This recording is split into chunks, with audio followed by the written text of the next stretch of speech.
प्रेम से बोली श्री सीताराम भगवान की जय। श्रोता वक्ता की जय।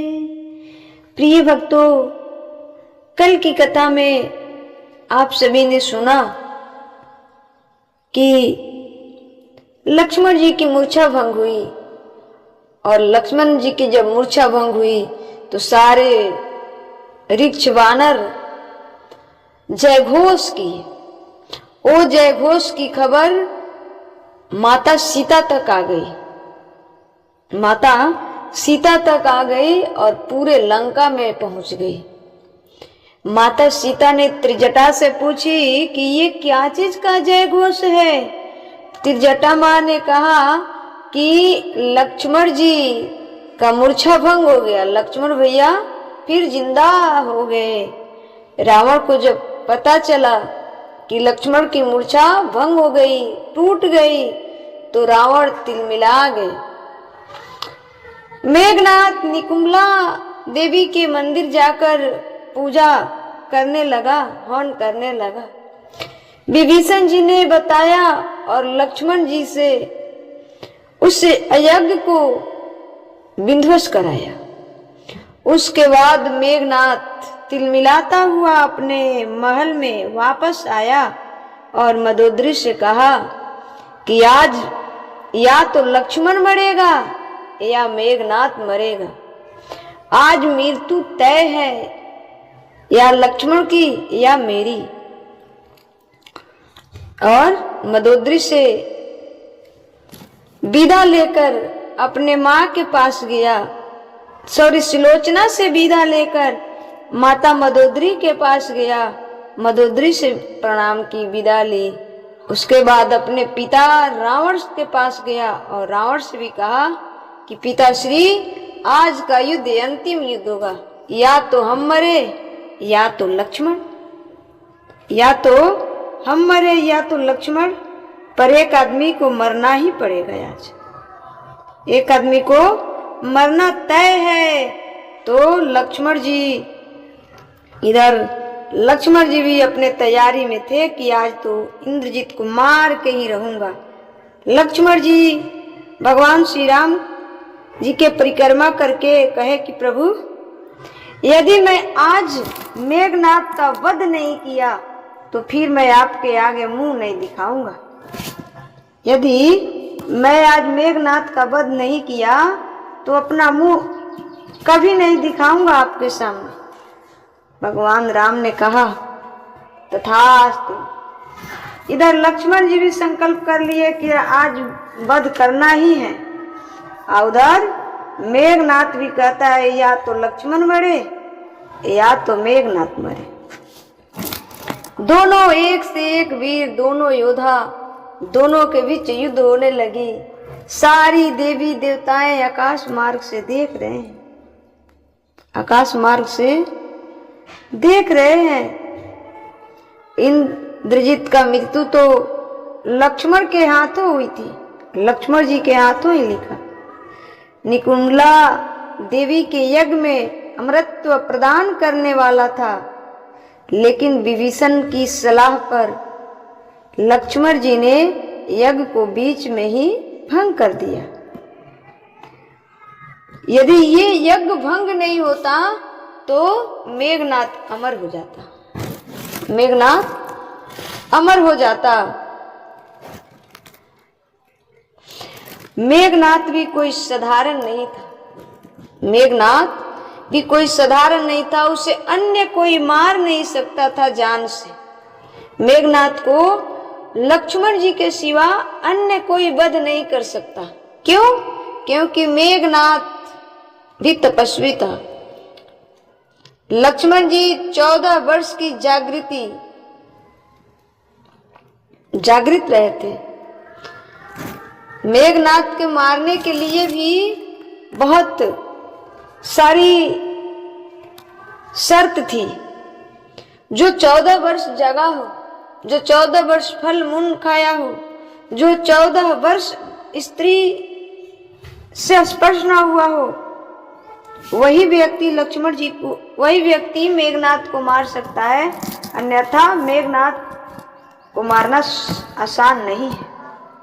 मेघनाथ को मारना आसान नहीं है। लक्ष्मण जी भी आज कर्कश कसे हैं कि आज मारना है, और मेघनाथ भी आज जानता है कि आज हमें मरना है। इंद्रजीत को मारने के लिए वैसा व्यक्ति चाहिए जो 14 वर्ष जागृत, जो 14 वर्ष सोया ना हो। लक्ष्मण ने वनवास के दौरान 14 वर्षों तक नींद नहीं ली थी, इसीलिए वो ही उसे मार सकते थे, इसीलिए वह इसको मार सकते थे। लक्ष्मण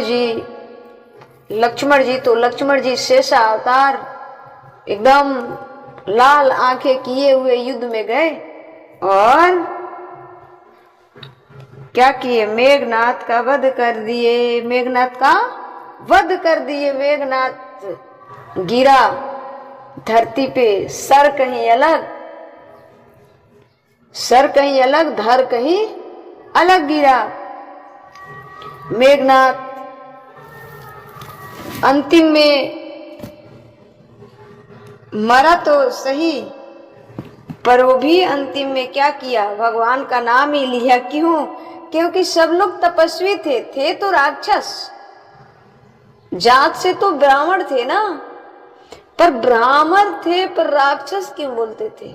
आचरण, भोजन, व्यवहार, आपका जाति बड़ा हो और आचरण, भोजन, व्यवहार बुरा हो तो राक्षस बोल सकते हैं। लोग राक्षस ही कहेगा, आपको बाबा जी नहीं कह सकता है, क्योंकि ब्राह्मण कुल से थे ना। रावण ब्राह्मण कुल से थे ना, तो उससे ब्राह्मण कोई नहीं कहा ना। भगवान राम तो क्षत्रिय कुल से थे, फिर भी ब्राह्मण की पूजा होती है और रावण की पुतला जलाई जाती है। इसलिए जात बड़ा नहीं होता, आपका व्यवहार, आपका कर्म, आपका आचरण, आपका स्वभाव बड़ा होना चाहिए, तब जाके आपको बड़प्पन मिलेगी।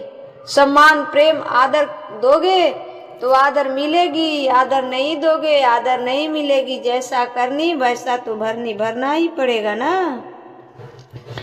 तो जब इंद्रजीत का वध हुआ, सुलोचना को पता चल गया, जब रावण को खबर आई कि इंद्रजीत अब इस धरती पर नहीं रहा, इंद्रजीत इस दुनिया से चल बसा।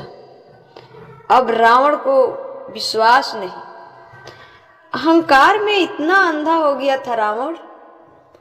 अहंकार लोग को इतना अंधा बना देता है ना कि अपनी गलती खुद को दिखती नहीं है। रावण के सामने सब कोई रो रहा है। रावण की सारी पत्नियां कह रहे कि मेरे कोख उजड़ गया, मेरे पुत्र कहाँ गए, मुझे भी मार दो। अब हम जी कर क्या करेंगे? एक इंद्रजीत बचा था, वो भी चला गया। आज मेरी गोद सून हो गई। रावण, महाराज रावण, ये युद्ध किसके लिए कर रहे हो? युद्ध जीत कर क्या करोगे? धन को भोगने वाला आदमी ना रहे तो धन क्या करोगे? मैं आप सभी से पूछना चाहूंगी कि धन जरूरी है कि मनुष्य, इंसान? धन जरूरी है कि इंसान? अरे इंसान रहेगा तो धन हो जाएगा, पर धन रहेगा और इंसान चल जाएगा तो इंसान नहीं आएगा। सारी रानियां रावण से प्रश्न करने लगी कि मेरे पुत्र कहाँ गए, मेरे पुत्र कहाँ गए, मेरे पुत्र कहाँ गए। और रावण मानने को तैयार नहीं था। अहंकार में रावण के आत्मा तो समझ रही थी कि मेघनाथ मर गया, पर उसका जो अहंकार था ना, वो अहंकार के कारण नहीं समझ रहा था कि मेघनाथ की मृत्यु हुई है। जब मेघनाथ के शरीर आया और उघाड़ कर रावण ने देखा तो रावण पागल हो गया। रावण क्या हो गया? पागल हो गया। हाय मेघनाथ करने लगा, विलास करने लगा। बड़ा दुख हुआ रावण को मेघनाथ की मृत्यु से। मदोदरी उस समय पागल की अवस्था में हो गई, क्योंकि अंतिम पुत्र था एक। आज उनकी गोद सून हो गई। रावण से प्रश्न करने लगी कि युद्ध किसके लिए लड़ रहे हो? हमने बार बार समझाया कि वो जगत जननी है, वो साधारण नहीं है।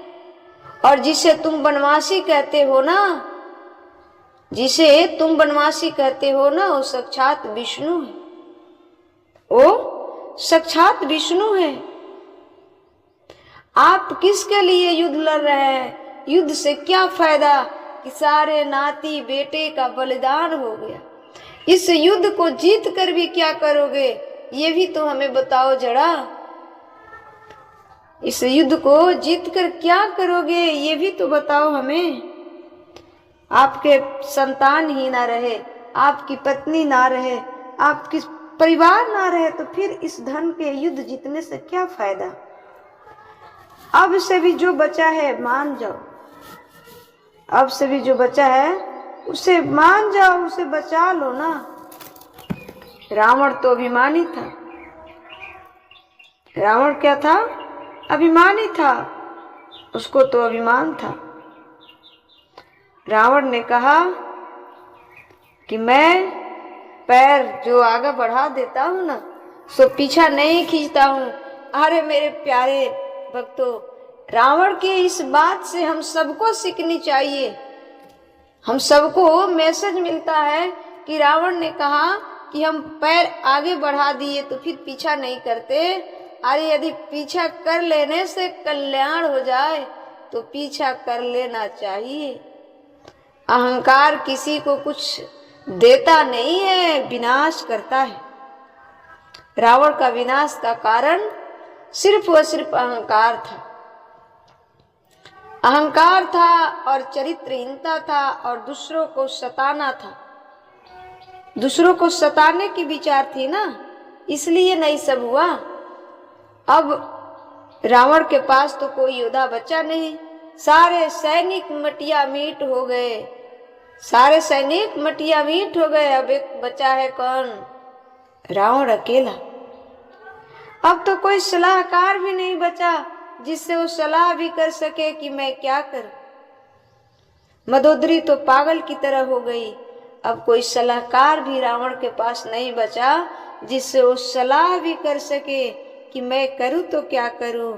तो रावण क्या किया? अब गया भगवान